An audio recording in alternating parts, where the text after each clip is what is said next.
Oi, estamos juntos novamente. Outro dia eu estava fazendo uma leitura de um texto que falava sobre libertação. Esta palavra libertação é uma palavra que inquieta a muitos, principalmente no sentido de libertar do quê? Certa feita uma pessoa me perguntou, existe demônios? Outro já me perguntou, o que é o capeta? E essas palavras ou essas expressões acabam assustando a gente e, em alguns casos, até nos colocando numa situação de atenção.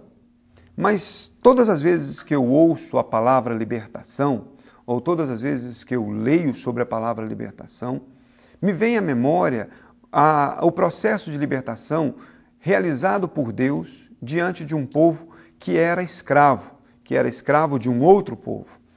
E assim, então, me vem a lembrança, a história do povo de Israel escravo no Egito. E se fizermos a leitura no livro de Êxodo, nós teremos realmente a oportunidade de contemplar nesses textos, ou até mesmo de nos deliciar neste texto, a respeito de libertação, a respeito do cuidado que Deus tem para com a humanidade, do cuidado que Deus tem para com os seus filhos e filhas. E eu, então, quero falar poucas palavras a respeito de libertação, e não só a respeito de libertação, mas antes da libertação, eu quero falar do momento em que o Senhor tirou o povo do Egito.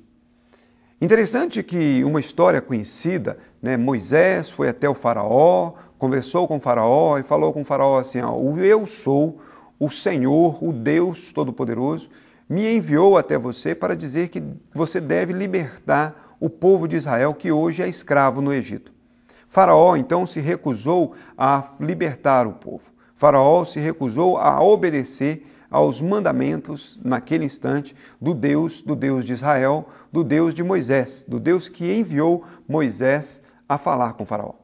Por não ter deixado o povo sair do Egito, o que aconteceu? Deus agiu, então, com poder em relação ao povo do Egito. Deus enviou, isso, se você quiser fazer uma leitura nos primeiros capítulos do livro de Êxodo, você vai ver isso. Deus enviou 10 pragas. E essas pragas, uma a uma, elas foram acontecendo, foram assustando ao povo do Egito e, ao mesmo tempo, assustando o faraó, mas Faraó sempre duro, rígido, não permitindo que o povo saísse do Egito.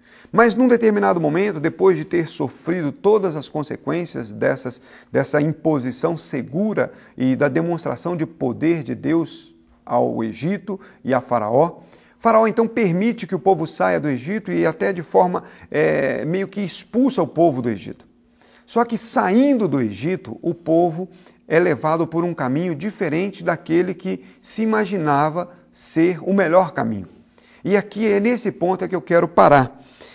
No versículo 17 do capítulo 13 do livro de Êxodo.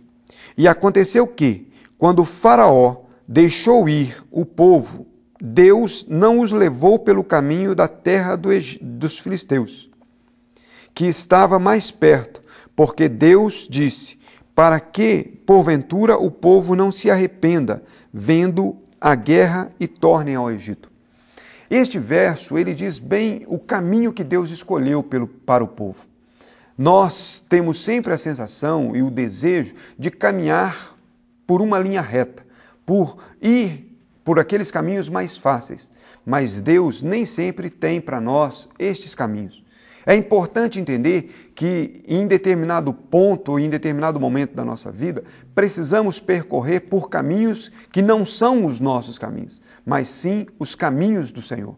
Então, se você hoje e nos últimos dias tem vivido uma situação de dificuldade, tem vivido uma situação de desespero, tem vivido uma situação em que as coisas parecem estar nebulosas diante de você, eu quero te dizer uma coisa.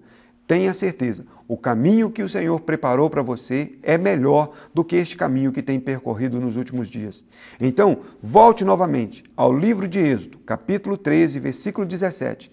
Faça novamente a leitura deste versículo e tenha certeza, Deus escolhe o melhor caminho para nós. E este caminho, o caminho de Deus, é o caminho da libertação.